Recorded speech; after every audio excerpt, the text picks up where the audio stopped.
नमस्कार, आप देख रहे हैं जेबीटी लाइव और मैं हूं आप सभी के साथ कृतिका भटनागर। वक्त है बड़ी खबरों का। गुना में मध्य प्रदेश स्वास्थ्य मेले का आयोजन किया गया, जिसमें शिविर का शुभारंभ डॉक्टर रामवीर सिंह रघुवंशी एवं वरिष्ठ भाजपा नेता श्री बहादुर सिंह रघुवंशी एवं श्री मनोज सेन आरएसएस नगर सेवा प्रमुख द्वारा भगवान धन्वंतरि की तस्वीर पर माल्यार्पण कर एवं दीप प्रज्वलित कर किया गया। उक्त अवसर पर डॉक्टर रामवीर सिंह रघुवंशी की ओर से 125 रोगियों को निःशुल्क जाँच की गई है। खाटू श्याम मंदिर राजस्थान के बाबा श्याम के पवित्र ज्योत नगर में आई। खाटू श्याम बाबा की पवित्र ज्योत पुजारी शक्ति सिंह चौहान के शहर में प्रवेश करते ही दर्शन के लिए भक्तों का तांता रास्ते भर लगा रहा। बाबा की ज्योत की विशाल शोभा यात्रा हाउसिंग बोर्ड पुराने थाने से जयेश्वर महादेव मंदिर जूनी कचहरी से प्रारंभ हुई थी, जिसमें मधुर भजनों का आनंद लेते हुए मुख्य मार्ग से सभी मार्ग बाबा की ज्योत के स्वागत से फूलों से पट गए। रतलाम के जावरा तहसील के गांव सिमालिया में पहुंचे कैबिनेट मंत्री हरदीप सिंह डंग का गौ माता को लेकर बड़ा बयान सामने आ गया है।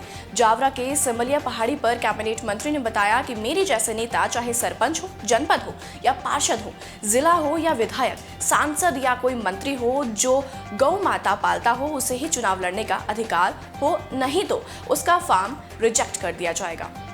शिवपुरी जिले के पोलो ग्राउंड में आज सीआरपीएफ के वुमेन डेयरडेविल्स ने खतरनाक स्टंटों का प्रदर्शन किया। सीआरपीएफ वुमेन बाइक रैली 2023 नई दिल्ली इंडिया गेट से प्रारंभ होकर कल शाम शिवपुरी पहुंची थी। यह वुमेन बाइक रैली छत्तीसगढ़ से जगदलपुर तक जाएगी। इस रैली के स्वागत में सीआरपीएफ सीआईटी स्कूल शिवपुरी द्वारा पोलो ग्राउंड में विभिन्न कार्यक्रम आयोजित किए गए हैं। नरसिंहपुर जिले के गोटेगांव थाने में दबंगों की दबंगाई का मामला सामने आया है, जिसमें दबंगों की ओर से सिकमी के जमीनी विवाद पर गांव से बेदखल कर दिया गया। रात तो जैसे तैसे पीड़ित परिवार ने पाटन में अपनी बेटी के घर जाकर गुजार ली, लेकिन सुबह होते ही पूरा परिवार सारा सामान और मवेशियों को लेकर गोटेगांव थाने पहुंचे, जहां उन्होंने अपनी आप बीती थाना प्रभारी को सुनाई। पीड़ित परिवार की व्यथा सुन पुलिस भी हैरान रह गई और दल बल के साथ पीड़ित परिवार को गांव छोड़ने, सुरक्षा प्रदान करने और दबंगों के खिलाफ कार्यवाही की बात अब कहती नजर आ रही है। गुजरात बोर्ड की परीक्षाएं शुरू हो चुकी। इसी कड़ी में डिंडोली क्षेत्र में मदोर भूमि स्कूल बोर्ड के केंद्र में आने वाली छात्रों का स्कूल परिसर में स्वागत किया गया। 300 छात्र केवल भूमि स्कूल में परीक्षा देने आए थे। 12वीं कक्षा का पहला पेपर अकाउंट नो पेपर था, जहां डिंडोली की महिला पीएसआई और स्कूल परिवार विद्यार्थियों को परीक्षा की शुभकामनाओं के साथ कक्षा में भेजा गया। जिले के वापी में भीषण आग लग गई। डुंगरा इलाके में कंबाई के गोदाम में अज्ञात कारणों से आग लग गई। आग तेजी से फैली क्योंकि गोदाम में प्लास्टिक और कागज के साथ साथ रासायनिक कचरा भी था, तो आसपास के 10 अन्य गोदाम भी आग के चपेट में आ गई। वहीं आग के बाद जो फायर ब्रिगेड ने आग लगने की बड़ी सूचना दी है। वलसाड गिटर की टीम मौके पर पहुंचने के लिए दौड़ पड़ी। फिलहाल करीब 10 दमकल की जो गाड़ियां थी वो आग बुझाने की कोशिश कर रही है। मोरबी में आज गैस की वजह से भीषण आग लगने की घटना सामने आई है, जहां भक्ति नगर सर्किल के पास सिटी मॉल के बगल में खाली वांडा से गुजर रही गैस लाइन टूट गई और गैस रिसाव के कारण आग लग गई। आग इतनी भीषण थी कि उसकी लपटें ऊंची उड़ान भरती हुई ओवरब्रिज तक पहुंच गई, जिससे ओवरब्रिज से गुजर रहे राहगीरों और अगल बगल के परिसर के लोगों में अफरा तफरी मच गई। मोहनथाल प्रसाद को फिर से शुरू करने को लेकर अंबाजी में एनएसयूआई नेता की ओर से प्रतिक्रिया सामने आई है, जिसमें उन्होंने मोहनथाल प्रसाद को फिर से शुरू करने के लिए सिस्टम से अनुरोध किया है। हम आपको बता दें कि मोहनथाल प्रसाद 3 मार्च से अंबाजी में रुके हुए थे। इनका ये भी कहना है कि अगर अंबाजी में मोहनथाल प्रसाद शुरू नहीं किया गया तो उग्र आंदोलन हो सकता है। भले ही पूरे गुजरात में शराब पर प्रतिबंध है, लेकिन कई बेशर्म शराब तस्कर गुजरात में शराब की तस्करी कर रहे हैं और पुलिस पर ध्यान दिए बिना युवाओं को नशा दे रहे हैं, जिसके लिए पुलिस ने सख्त कार्यवाही करने की सोची। लेकिन दरअसल हुआ यूं कि शराब तस्कर के यहाँ छापेमारी करने गई पुलिस को लहूलुहान होना पड़ा। छापेमारी के दौरान ऐसी घटना पुलिस के साथ घट गई। राजकोट जिले में आज से शुरू हुई बोर्ड परीक्षा में दृष्टिबाधित छात्रों सहित कुल 280 विकलांग परीक्षा दे रहे हैं। इन छात्रों ने दृष्टि न होने के बावजूद साहस के साथ परीक्षा दी है, जिसमें शहर के टैगोर रोड स्थित वीरानी हाई स्कूल में लेखिका सहित 8 मेधावी बेटियां परीक्षा देने पहुंची, जिसे देखकर अन्य छात्राओं में भी परीक्षा देने का उत्साह बढ़ गया। मेहसाना जिला कड़ी थाना पुलिस ने विभिन्न 63 अपराधों में जब्त 55,000 बोतल विदेशी शराब और बियर बरामद कर 97 लाख रुपए से अधिक मूल्य की शराब पर बुलडोजर चलवाया।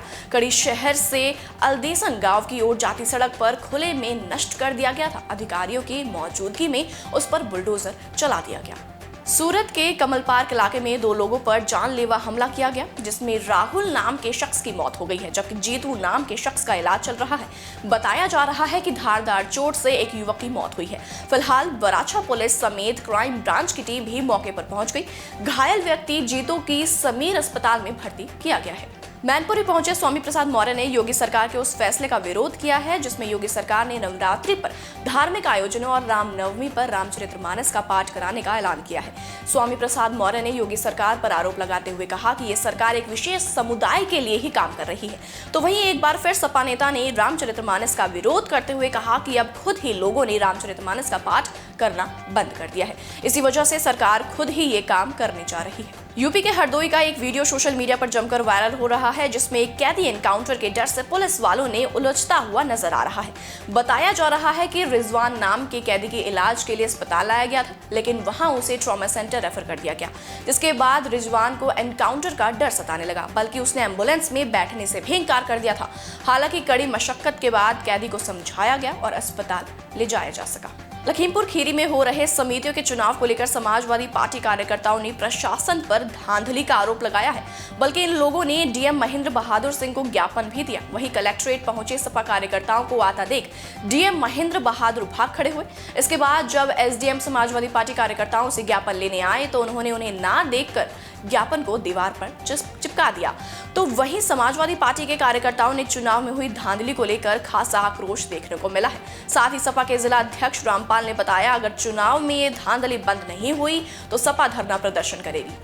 मुरादाबाद के गलशेद इलाके में बैंक अधिकारियों के साथ मकान खाली कराने पहुंची पुलिस और महिलाओं के बीच विवाद हो गया। बताया जा रहा है कि महिला पुलिस फोर्स पर विरोध कर रही थी, वहीं महिलाओं ने हमला कर दिया, जिसके बाद पुलिस ने बलपूर्वक हंगामा कर रही महिलाओं को घसीटते हुए पुलिस की गाड़ी में डाल दिया और पुलिस टीम पर हमला करने और सरकारी काम में बाधा डालने के आरोप में गलशहीद थाने में 6 नामजद और कुछ अज्ञात लोगों पर मुकदमा दर्ज कर 3 आरोपियों को गिरफ्तार कर लिया है।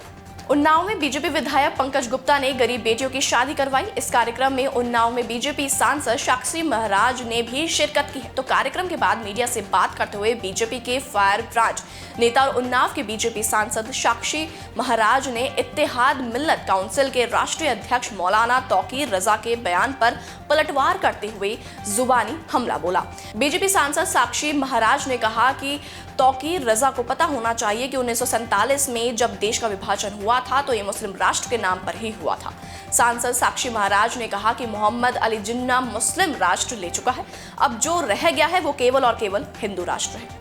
रामपुर कारखाना विधानसभा क्षेत्र में बीजेपी विधायक सुरेंद्र चौरसिया ने प्रयागराज में हुए उमेश पाल हत्याकांड पर कहा कि उत्तर प्रदेश में योगी आदित्यनाथ की सरकार है। बड़े से बड़ा माफिया या तो दूसरे प्रदेशों में चले गए हैं या मार दिए गए हैं।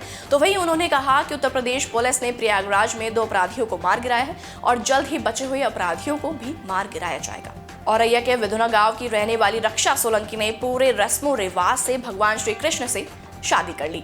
ये शादी घर वालों की सहमति से हुई है। रक्षा का कहना है कि भगवान कृष्ण उसके सपने में रोज आते थे और रक्षा जुलाई 2022 में मथुरा आई थी, तभी से उन्होंने भगवान श्री कृष्ण को सब कुछ मान लिया था। रक्षा के पिता रणजीत सोलंकी ने बताया कि रक्षा तभी से जिद कर रही थी कि वो भगवान श्री कृष्ण से ही शादी करेगी। बेटी का कृष्ण की भक्ति में लीन देख घर वाले भी उसकी बात टाल नहीं सके। फिलहाल इस वक्त के लिए इतना ही। ऐसी ही और खबरों से जुड़े रहने के लिए आप देखते रहिए जेबीटी लाइव। नमस्कार।